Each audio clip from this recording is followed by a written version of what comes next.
With me is Aleem Maqbool, who is the BBC's new religion editor, BBC News religion editor. And we're going to talk about that and then have questions, I think, from you about whatever you like, as long as you know that most things are cock-up, not conspiracy, as you will know from journalism. There's a mystery about this gentleman because he did neuroscience, didn't you, in university? Why are you not a neuroscientist? Well, you sound like my mother now. I did a master's in neuroscience. I was fascinated by that debate earlier. But I realized that while I loved the theory, I hated working in a lab and not speaking to anyone from 8 in the morning. Of course, those who do it, I fully commend. And, not talking to anyone from 8 a.m. to 8 p.m. and then doing the same thing the next day was just not for me. And I still sort of follow trends in neuroscience, and I still, occasionally I've dabbled in the odd science documentary. But I just realized it wasn't for me, and actually my route to journalism was a very weird one. I went into a completely different world with a friend who had set up a charity in Nottingham, which is where I'm from, that helped. It's sort of when I first entered this sort of world a little bit, sort of overtly. It was a charity for young people who'd run away from home, who were between 16 and 21 years old, who were being offered accommodation and support, but not support that really recognized their backgrounds, their faith, in many cases. And so it was sort of what they called it a befriending scheme. It was a mentoring scheme. And within 18 months of it being set up, where we sort of trained professionals from different backgrounds, different faith backgrounds, and matched them with people who could look up to them to help them get into education and help pay their bills, all that kind of thing. This charity won an award at the House of Lords for Best Community Charity in Britain. But it didn't feel like a career to me. Sorry, I've sort of going on about how I got there, but I was at one of these events, and strangely, a chap was sort of following me around, and as I was talking to people, and he said, "Look, I know this sounds very strange, but I quite like your voice." And I heard some of what you were talking about, and I was obsessed with news. I never saw a career in it, but I had been talking about current events. He said, "I'm setting up a radio station. If I trained you, would you mind giving it a go?" And I said, "I don't think so, actually." And he said, "Look, it's free training, do it." And I sat behind a microphone and heard the sound of my own voice. Oh, how we love the sound of our own voices. Yes, and you went into local radio from that, then you went around the world, West Bank. Yep. You've been in a lot of war zones, the last since 2014. You're a Washington correspondent. What is this new job you've got? What did they tell you it was anyway? What they tell you may not be the reality, but what did they tell you the job was? I think actually it was a little bit the other way. It's sort of a blank sheet. It's been open for a little while.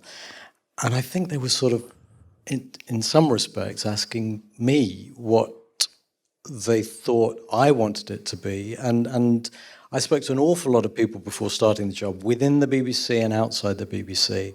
And I said, look, what I can bring to it is what I've brought to the other roles, which is human stories, which is trying to explain to our audience what's going on in our world. And faith is an area that I've been passionate about, intrigued about, intellectually curious about, has been a thread sort of running through all of those posts you were talking about, even back to Radio York, but certainly through Gaza overtly and in South Asia, and perhaps more than anywhere in the US. I think I've just heard you very tactfully say that the BBC doesn't know what it wants, and you had to tell it what it should have. Is that true? It's not quite that, but there are did lots they of have? different Normally demands. what they do, they'd sit down, they'd say, "Look, this is broadly the strategy that we've got." You hope they would have that. "This is broadly what we're looking for. What do you think, and what can you offer?" And I bet you the situation was they sat down and asked you what you wanted to do, because the BBC does not have a strategy for religion. They broadly did know that they wanted to improve religious literacy through news. They broadly did know, and there's this sense outside the BBC, and I keep hearing it even today, that somehow editors are nervous about religion and faith stories. I haven't found that. I found actually there is a recognition that we need to report on those areas and the importance that faith plays in people's lives and much more.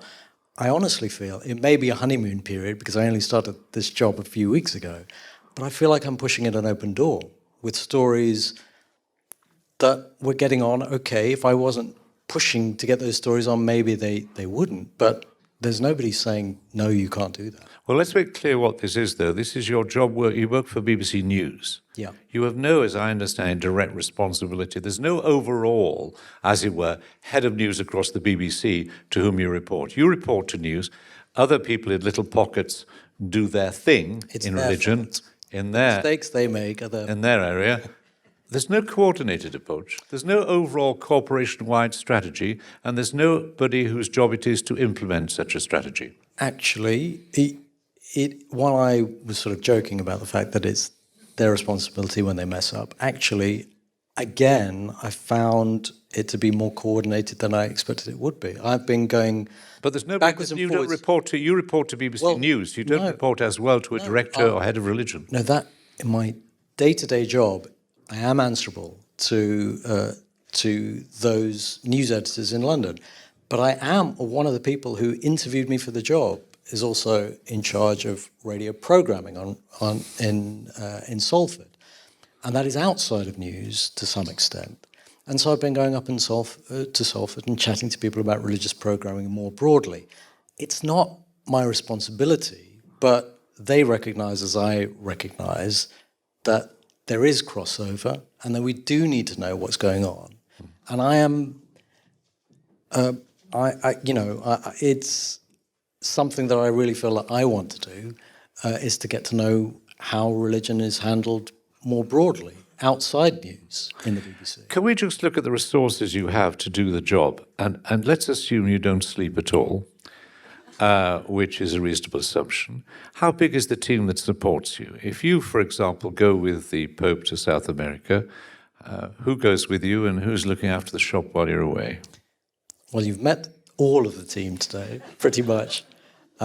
Harry over there, who you heard from earlier, is actually we're a three-member team. We have bosses in the wider sort of society team, but there's also a journalist called Claire Jones, who's. But I might be totally cynical if I say that because of the recent cuts in BBC News, they may be taken away to fill rotas on the Today programme, but elsewhere. It's very sneaky, but. Yes, that's not going to be happening in the future. But there has been, the BBC, as you know, the newsrooms of the BBC have been going through a little bit of turmoil because in order to get costs down, they were talking about needing to lose posts. And we've just got through the stage where those who wanted to leave have left. We're now in a restructuring period. And during that restructuring period, after frankly, I can't hide it, after having lost a lot of people with a lot of experience, a lot of brilliant people walked through the door, we are having to reorientate how teams work. And it is a difficult phase. I have been promised resources, and I have said that I wouldn't do the job without them, because if it is a patch that deserves covering, then it deserves covering well. Can we talk about the way in which stories do get commissioned? I think some people outside will think because you're an editor, you will decide what needs to be covered, and the output, the people responsible for the output will accept your word and put it in a program. Actually, you have to compete, don't you, with others. Real power in terms of who commissions and who decides what's included, as with lots of other areas, is not you. It lies outside you. All right? Yeah, but that's the case with every field of journalism within the BBC. It's about news agendas. it is about individual editors in some cases, but the onus is on us to say this is a story that's worth telling, and I can tell it in an interesting way that our audience will relate to or find surprising, intriguing. It's, we're the storytellers, and if we can't sell these stories to our editors, then how on earth are we going to sell them to? But tell me, for example, you were on the news last night. You were on BBC 10 o'clock news last night, reporting on Franklin Graham and so on. Was that an easy sell? I had no pushback at all. Like I said to you over lunch, I don't know. No, I said a few moments ago, I don't know whether it is just the honeymoon period, but the stories we've been getting on so far, I've received very little resistance when I suggested that we needed to do a story on the religious dimensions of the war in Ukraine. That was the first story I did, and they saw that was worthwhile doing. And then, of course, after the Easter sermons of the Archbishop of Canterbury and others, we did a story about the church versus the state. There's a lot more to do. Nick, we haven't met as yet personally, but very kindly put us in touch with Brian Cox. So there's something being cooked up there where we do look at science and religion. It was a fascinating discussion, but I'm receiving very, very little resistance at the moment because they're compelling tales. I mean, the tale yesterday from Liverpool is an interesting one, and it's a trend we need to keep an eye on. And it was the same thing in the US. I'm telling editors back here who don't see a few years ago this rise in white supremacy, and I was saying, look, we need to do this. I actually sat down. Well, are you suggesting that Franklin Graham's a white supremacist?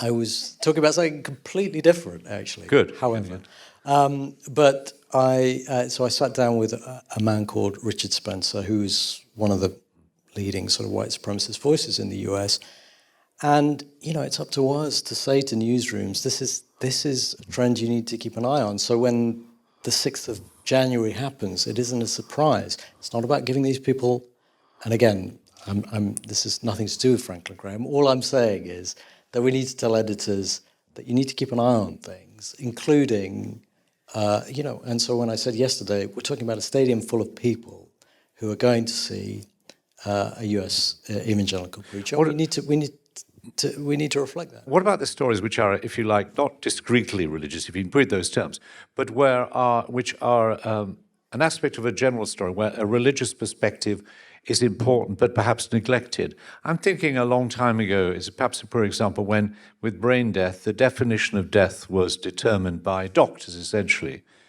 There was not a pause which said, well, hold on, is this a definition that only doctors should be involved in? Shouldn't be the wider perspective and what's the attitude of different faiths and so on. So it's where there's a subject which isn't immediately obviously religious but has an important religious dimension. I mean, how are you going to ensure that that dimension is represented?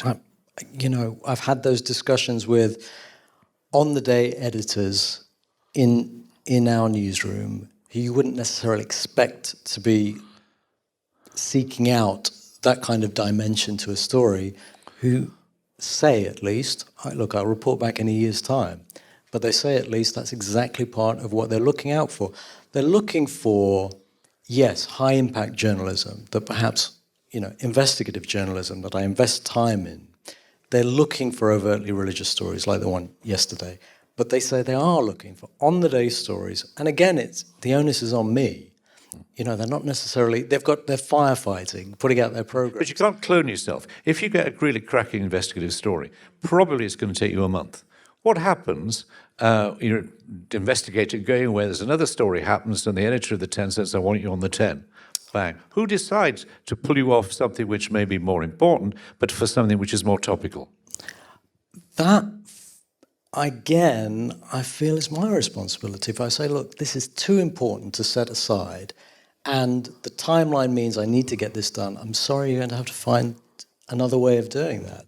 Again, it's up to me. I've got 20 years of doing this. I feel like I can say it's just too important for me to set aside for this On the Day story. Now, you've got an audience here, I think, which is tremendously supportive and would wish you well, as we all do. But there are religious communities or parts of religious communities that are intensely suspicious of the BBC. In terms of the Jewish community, there was a lot of upset over the allegation of what happened in Oxford Street and so on. That's being looked at by Ofcom. It's before your time. But quite a few members of the Jewish community were leapt to use the word anti-Semitism. You and I might have leapt to use the word cock-up, slow BBC response, etc., etc., etc. There are some equally in the Muslim community who think that there's no point talking to you because essentially you're operating within a different sort of area. Is there anything you can do in your job to make significant inroads into those suspicions and, in some instances, oppositions? I think, I certainly don't blame some people for thinking that way because of incidents that might have happened in the past and the way they've been handled, frankly, and I'm going back years. But, I mean, part of the reason I wanted to come today, although I was slightly hoodwinked by Ruth Peacock into sitting right here, I don't know what you put in my oat milk flat white, but part of the reason I wanted to come here is because it's easy to do if you reach out. If you don't fully understand something now, the BBC is a big beast. There are lots of wings of it, and not everyone knows that if you're not sure about something, ask. But you can do it. We've done incredibly sensitive stories around religion and done them perfectly well because we've spoken to people who devote their lives to these kind of themes and are there on tap if you want to give them a call to advise. We did a story last year as a sort of break from my time in the US. I spent a few months at Newsnight, and during the Gaza conflict, I was, having been in Gaza for a while, I reported on it very directly, and then I suggested a story that perhaps we might do a few days or even weeks down the track about I was just intrigued about the extent to it, or I felt we needed to reflect the extent to which Israel was integral to Jewish identity now. And I didn't expect the editor to say, yes, let's do it tonight. A 6-minute piece tonight. So I thought, okay, this could well be the last day that I work at the BBC. But the point was that morning I reached out to friends of mine on the Jewish News and other publications, other people I knew in the community, said, right, how do we do this well? What is the right way to do this? We got a 6-minute piece on, and actually I was really heartened by what I heard from members of the Jewish community across the spectrum. We thought that was a really useful debate to have. It can be done by reaching out. There are lots of arms of the BBC, as you well know. Not everyone gets it right. I do want to, and it's starting to happen, I do want to encourage people. It's not all going to be my responsibility or Harry's responsibility, but to get in touch with us, and if they're unsure about something, and try and do it in a joined-up way. Right. Could we take some questions at this point? Anybody? Yep, there's one immediately there. Can we get the microphone across? If not, I could try rugby pass. Christina Pommert from CTVC. Aleem, I don't know whether you're the right addressee for this question because it's more about religion on the BBC as a whole. I understand that there's another review of religion on the BBC coming up. Can you tell me what that is about and what the aim of it is? Yeah, that is broader than news, but it's, the way it's being read is that the rules for the amount of religious programming and when it goes out are being relaxed. Well, that's the. Can we make a distinction here? If you're referring to the government bill shortly to become, one presumes, well, it may not get through. It says that the PSBs have petitioned, the public service broadcasters, essentially BBC, ITV, Channel 4, have asked for greater flexibility in the way in which they schedule programs, which would include religious programs. The government proposes to give them that. The assumption of most people in the industry is or the danger is that religious programming will be moved out of prime time and that resources will be diminished as a result. That's what I was aware of. Is there an internal BBC analysis of what the future religious programming should be. There was one about 3 years ago. Do you know of another one? I only know the one from 2016, I think. I don't know. Alex will. So Alex, over here at Strongway's booth, deals with our religious programming across the regions in our local radio stations, but I don't think there is another one going on. The only thing is, I don't know of one. On the other hand, if the PSBs, include the BBC, asked for relaxation, they presumably, if they're given that ability, will relax it. Unless people in this room and others would like to join in with some sort of lobbying exercise to remind the BBC and the other PSBs how vital and interesting and important religious programming might be. Do you know, I think after during the pandemic, I think a lot of people turned to, obviously they were joining services, worship services online. They were also tuning into local radio stations like yours. Did you find that? I'm Alex Strangway's booth. I work for all the BBC local radio stations for their Sunday breakfast shows, which have a very firm commitment to broadcasting religious affairs and faith on a Sunday morning. During the pandemic, we did a half-hour church service. We did Muslim, Sikh and Hindu reflections. We did these lovely little features called Keeping Faith. We've spoken to perhaps 400 or 500 different people from different faith communities. So I do think that the BBC actually does have a commitment to religious broadcasting, and there is joined-up conversations. I mean, I'm regularly part of joined-up conversations in the BBC about our broadcasting, especially at big moments like Easter and Christmas. So, you know, we've just made a very firm commitment in local radio and revamped a lot of our content and how we produce our content. And the big challenge, of course, for the BBC is to get more religious and faith content onto our digital platforms. And that's really the big challenge that is facing all of us, especially in local radio. Yeah, but if the BBC has lobbied to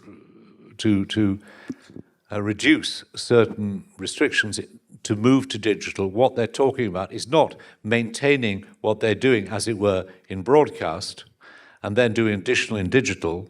It is reducing what they do in broadcast, maybe increasing what they do in digital, but that leaves a large question about accessibility, particularly among the poorer people. Yeah, I mean, Sorry, do you risk? I don't want to get it wrong, Alex. Isn't that a reasonable analysis? I'm not for a moment questioning how well local radio does with extraordinary limited resources. Yeah, It's extraordinary because you're more in touch with the rest of the country than people at the centre of the commissioning process are. But they're not going to try and get permission to switch more to digital if they're going to keep the same elements in broadcast. They won't do it, will they?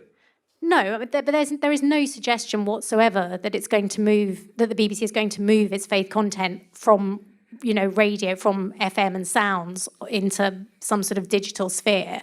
You know, we are still committed to broadcasting. You know, local radio has over 1 million people listening on a Sunday morning. We've stayed committed to them, and they are a working class audience as well, which is unusual for the BBC, as you know. So yes, it is. I don't see any sense of movement away to cut religious. So why have they asked the government for this greater flexibility? Well, you know, we shouldn't be ghettoizing our religious content. It should be, you know, there needs to be a culture change among the people producing content to realise that religion and faith is important to people in all different walks of life. There's a greater danger of, if I may say so, of ghettoization if you put it on to podcast than if you are broadcasting it on a network available to everybody at no cost. Yes, I know, but there's no indication that that's going to change that I've heard. Thank you. Anybody else like to raise another question at this point? Yeah, a lady, I'll come to you, sir, in a moment. A lady in the middle row there. Okay, hi. I'm Koji Fremantle from the Office of Public Affairs of the Baha'i Community of UK. And when I was living in the country, in Worcestershire, I know what that lady was saying about the Hereford and Worcester BBC. They're always very supportive and active, finding out about Baha'i holidays and or if about persecutions and so on. So we very much appreciated that. And I think it would be good to that the religion as a whole to be represented as a force of good for the community all around, because the golden thread we're talking about is throughout all faiths, So it's good that it's represented as something good that it can affect everyone. So yeah, force of good, that would be very good. Do you think this is the real problem referred to by the Cardinal as well. In a way, we associate religion or news, looks at the bad or conflict or whatever, and all that work going on the Cardinal talked about, and all the work the Baha'is are doing, because it's at a lower level is good, and it's not about arguments and so on. That gets neglected. Most people will not know what the churches and Baha'i and others do. Well, news it has been by definition, is generally,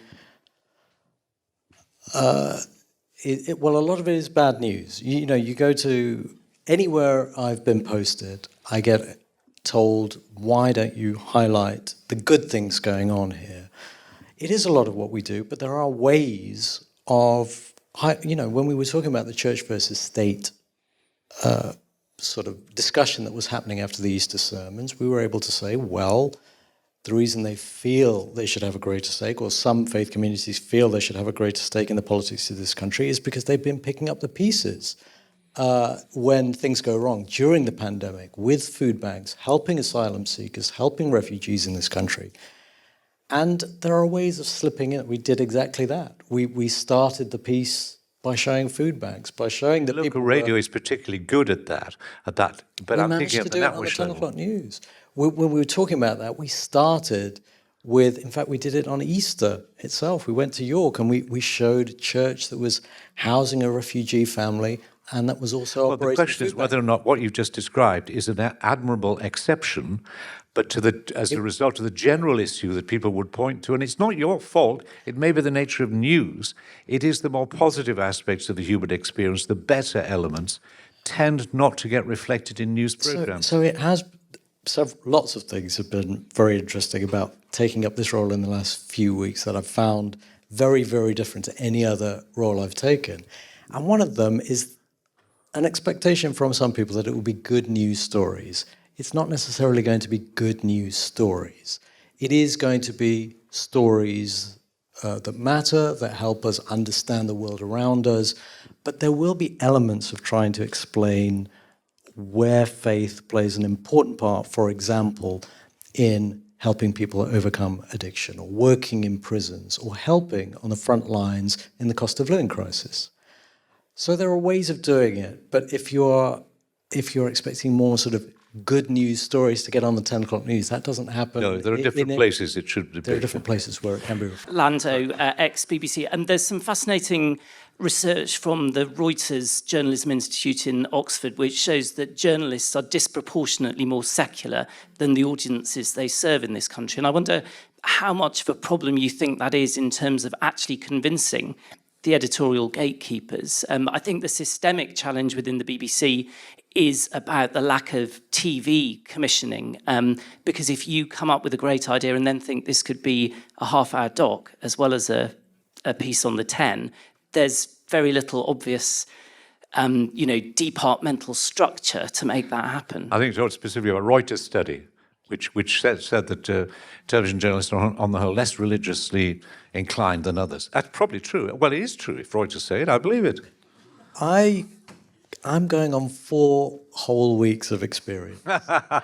And I've not found that to be the case. And actually, I've just sold I'm not going to tell you what it is, but half-hour documentary on a faith-related issue. Right, watch your space. One more, last question up the top, gentlemen. Yeah. Malcolm Adcock, Public Affairs and Communication, The Church of Jesus Christ of Latter-day Saints. I think there's a lot that broadcasters can do to reflect the resonance of faith within Gen Z communities, not just within Christian communities, but across the whole the whole range of faith groups. I will say in the BBC's favour, we're currently working with them very closely, BBC Three actually, on a documentary focusing on the 18 to 30 age group in our faith, working a lot in the Manchester and Preston areas. So, feather in your cap there, but, what more can be done to reflect the resonance of faith within Gen Z,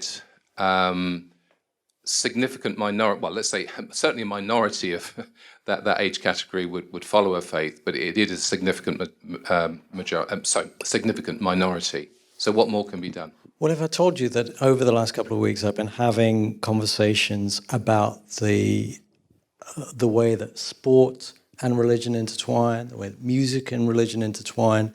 Now young people in this country have got used to the African footballers or the South American footballers that they follow praying and talking about God on their Instagram feeds. And there are moves. Look, I'm only talking, I appreciate from an individual point of view about what I can do about all of these things.